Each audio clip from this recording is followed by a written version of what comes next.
Hello everyone, welcome to Exambee students. मेरा नाम है कैलाश तिवारी। दोस्तों, आईबीपीएस एएफओ 2023 एक सरप्राइज लेकर आया। अगस्त में इसका नोटिफिकेशन आया एंड आई होप कि ये आपके लिए काफी पॉजिटिव रहने वाला है, क्योंकि आपने अपनी प्रिपरेशन अभी से स्टार्ट कर दी होगी। जो प्रिपरेशन अक्टूबर या फिर नवंबर से स्टार्ट होती थी, आई होप कि वो आपने अभी से स्टार्ट कर दी होगी। हालांकि मैं आपको एक चीज बताऊं कि जो सीरियस स्टूडेंट्स और जो पढ़ने वाले स्टूडेंट्स होते हैं, वो बहुत पहले से ही अपनी प्रिपरेशन स्टार्ट कर देते हैं। वो लास्ट डे या फिर वन लाइनर या फिर किसी चीजों के भरोसे नहीं रहते हैं। तो आज की अपनी इस वीडियो में हम वही सब डिस्कस करने वाले हैं कि जो अब आपके पास 4 मंथ बचे हुए हैं। अगस्त का मंथ क्योंकि अब काफी निकल ही चुका है, अब हम ये मानेंगे कि सितंबर आपके पास है, अक्टूबर है, नवंबर है एंड उसके साथ साथ दिसंबर है। ये 4 मंथ है आपके प्रीलिम्स के लिए और बेसिकली कॉन्सेप्ट बिल्डिंग के लिए, मेंस एग्जामिनेशन के लिए।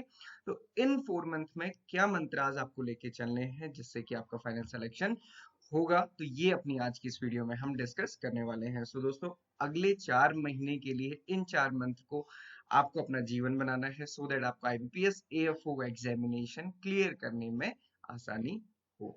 सबसे पहला मंथ है वर्क ऑन कंसेप्ट। तो ये चाहे प्रीलिम्स के सब्जेक्ट्स हैं, क्वांट्स, रीजनिंग, इंग्लिश है, या फिर मेंस का सब्जेक्ट एग्रीकल्चर है, दोनों के लिए ही बात लागू होती है। क्योंकि हम ये सोचते हैं कि कॉन्सेप्ट्स माने एग्रीकल्चर या फिर एग्रीकल्चर में हम कॉन्सेप्ट्स बनाते हुए पढ़ेंगे, बट ये चीज आपको समझनी है कि क्वांट्स, रीजनिंग, इंग्लिश में भी हर एक टॉपिक के लिए आपको अपने कॉन्सेप्ट्स को बना के चलना है। जस्ट एग्जांपल अगर हमने क्वांट्स में मान लीजिए कि आप परसेंटेज ही पढ़ रहे हैं, फिर ऐसा नहीं होना चाहिए कि परसेंटेज में कुछ लेवल तक आप क्वेश्चन कर पा रहे हैं, कुछ लेवल के बाद नहीं कर पा रहे हैं। ये नहीं सोचना है कि ये एग्जाम तो एसओ का है, मैंने पीओ के लिए थोड़ी प्रिपरेशन करनी है, या फिर मैं एसबीआई पीओ थोड़ी दे रहा हूँ कि जो मैं सारे क्वेश्चन कर लूंगा। ऐसा आपने कभी भी नहीं सोचना है। परसेंटेज अगर आप टॉपिक कर रहे हैं, तो इसके जितने भी टाइप्स हैं या फिर जिस भी लेवल के क्वेश्चन हैं, वो सब करने हैं। और अगर इसको आसानी से समझना चाहते हैं, तो मान लीजिए नंबर सीरीज है, आपने एडिटिव टाइप नंबर सीरीज कर ली, subtractive, divisive, multiplicative number series कर ली। उसके बाद मान लीजिए आप रॉन्ग नंबर सीरीज में आपको कुछ डिफिकल्टी हो रही है, तो ऐसा नहीं है कि उसको छोड़ देना है, उसको भी बहुत अच्छे से करना है। तो बेसिकली ये सारी बातें हैं कि आपको अपना कंसेप्ट बहुत अच्छे से बनाना है।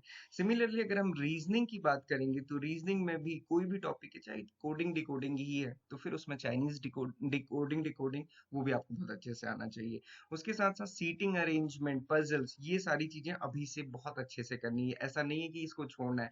होता क्या है, हर कोई ये सोचता है कि आईबीपीएस, एसओ, एएफओ में कट ऑफ तो बहुत कम जाती है, तो हमको कुछ ही मार्क्स टारगेट करने, तो 5 से 6 या फिर 10 मार्क्स हम टारगेट कर लेंगे तो हमारा प्रीलिम्स हो जाएगा। बट आप ये समझिए, हर साल हर एक स्टूडेंट की अप्रोच यही रहती है, पेपर डिफिकल्ट होता है, इसलिए ये मार्क्स लाना डिफिकल्ट होता है। ऐसा नहीं है कि ये आसानी से 5-6 नंबर आ जाएंगे।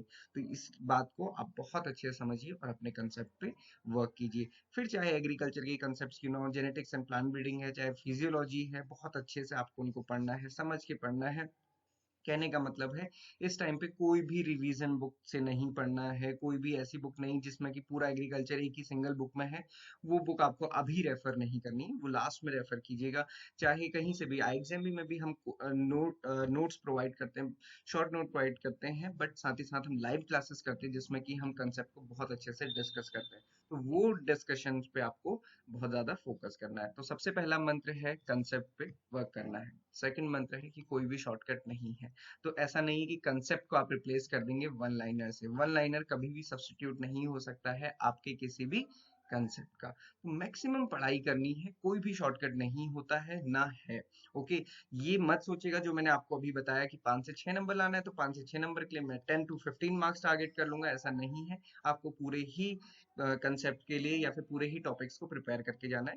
और ये सिर्फ बात एएफओ की नहीं है।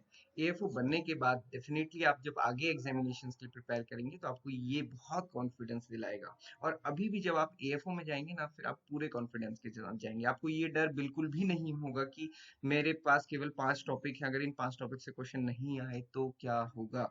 ये बात हमेशा ध्यान रखना। अगर आप क्वांट्स, रीजनिंग में कुछ ही टॉपिक्स प्रिपेयर कर रहे हैं और अगर वो नहीं आए, तो फिर क्या होगा, जैसे लास्ट टाइम सिंप्लीफिकेशन से क्वेश्चन नहीं आया था। ये चीज ध्यान रखनी है। नेक्स्ट है, थर्ड है, जिसका कोई सब्स्टिट्यूट नहीं है, वो है मेक योर ओन नोट्स। आपके पास चाहे कितनी ही अच्छी बुक है, कितनी ही अच्छी कोचिंग है, कितने ही अच्छे नोट्स हैं, बट आपको खुद से लिख के नोट्स जरूर बनाने हैं। मान लीजिए एग्जाम भी में हम बहुत शॉर्ट नोट्स प्रोवाइड करते हैं। मान लीजिए सीट प्रोडक्शन के 10 पेजेस के नोट्स हमने आपको दिए हैं, आपको इनको पढ़ना है। आपको लगेगा कि सब कुछ तो शॉर्ट लिखा है, इसमें और क्या शॉर्ट करें। शॉर्ट नहीं करना है, आपको कुछ कुछ चीजें अपने पास लिखनी है अपनी बुक में। मान लीजिए कि वो हाफ पेज या फिर एक फुल पेज ही क्यों ना हो, वो जब आप रिवाइज करेंगे लास्ट टाइम पे तब आपको बहुत ज्यादा हेल्प करेगा। इसलिए अपने नोट्स बनाना बहुत जरूरी है। सो ये तीसरा मंत्र है कि अपने शॉर्ट नोट्स जरूर बनाइए। चौथा मंत्र है, क्योंकि दिसंबर का मंथ होगा, रिवाइज, प्रैक्टिस एंड प्रैक्टिस, और जितने मॉक टेस्ट हो सके उतना आपको करना है। हालांकि मॉक टेस्ट आपको हर एक संडे को करना है, ये आप हमेशा एक टारगेट बना के रखिए, चाहे आपका कोर्स पूरा हुआ है या फिर नहीं हुआ है, क्योंकि कोर्स तो कभी भी पूरा नहीं होता है। फुलनेस की फीलिंग तो आपको एग्जाम के दिन भी नहीं आएगी कि मैंने सब कुछ पढ़ लिया है। तो इसलिए ये मत सोचिए कि जिस दिन मैं सब पढ़ लूंगा उसी दिन मैं मॉक टेस्ट दूंगा, क्योंकि वो दिन आना बहुत मुश्किल है। ओके, तो ये बात सिर्फ आपकी नहीं है, ये हर एक स्टूडेंट की है। तो 4 मंथ है, जिसमें सबसे पहला है कि आपको कंसेप्ट पे वर्क करना है। दूसरा है कोई भी शॉर्टकट नहीं है। ओके, तीसरा आपको फोकस करना है अपने नोट्स पे, एंड फोर्थ आपको रिवाइज करना है। ओके, तो ये चीजें हैं जो आपके प्रीलिम्स और मेंस के कॉन्सेप्ट्स बिल्ड करने में आपको हेल्प करेगी। और पांचवा मंथ है, क्योंकि जनवरी का मंथ होगा और जनवरी के मंथ में आपको रिवाइज करना है। वन लाइनर आप रेफर कर सकते हैं, जो भी शॉर्ट बुक्स हैं उनको रेफर कर सकते हैं। मॉक टेस्ट आपको देने हैं मैक्सिमम। यहाँ पे मैं एक चीज बता दूं, कई स्टूडेंट सोचते हैं कि जनवरी का मंथ है हम तब बहुत सारा एग्रीकल्चर पढ़ लेंगे, बट ऐसा होता नहीं, क्योंकि लास्ट टाइम भी आप देखेंगे 31st को एग्जाम हुआ प्रीलिम्स का, एंड उसका रिजल्ट आया 19th ऑफ जनवरी को, और उसके बाद 29th ऑफ जनवरी को फिर से पेपर था। तो आप देख सकते हैं कि कितना कम टाइम आपको बीच में मिला था, और 31st से 19 तक कंसंट्रेट करके पढ़ना बहुत मुश्किल होता है। ओके, तो ये चीज हमेशा ध्यान रखें, क्योंकि प्रीलिम्स क्वालिफाइंग है, और जब क्वालिफाइंग है तो कुछ बच्चों का सिलेक्शन होगा और कुछ का नहीं होगा। तो ये बिल्कुल मान के नहीं चलना है कि कट ऑफ कम है तो हो ही जाएगा, क्योंकि उसी कम कट ऑफ में कुछ बच्चे बाहर भी होंगे। ओके, तो ये डरने की बात नहीं है, बट समझने की बात है। ये चीज ध्यान रखिएगा। Okay, so one liner, mock test और daily revision, questions based preparation, ये आपको लास्ट में करनी है। तो इन 5 मंथ को 5 महीने के लिए अपना जीवन बना लीजिए। रोज सुबह शाम खुद को बताइए कि I can I can crack the IBPS AFO examination, या फिर I will crack the IBPS AFO examination. क्योंकि जब भी आप अपने को रिमाइंड कराएंगे तो आप ये भी रिमाइंड करेंगे कि आपने पूरे दिन भर में एग्जाम के लिए किया क्या है।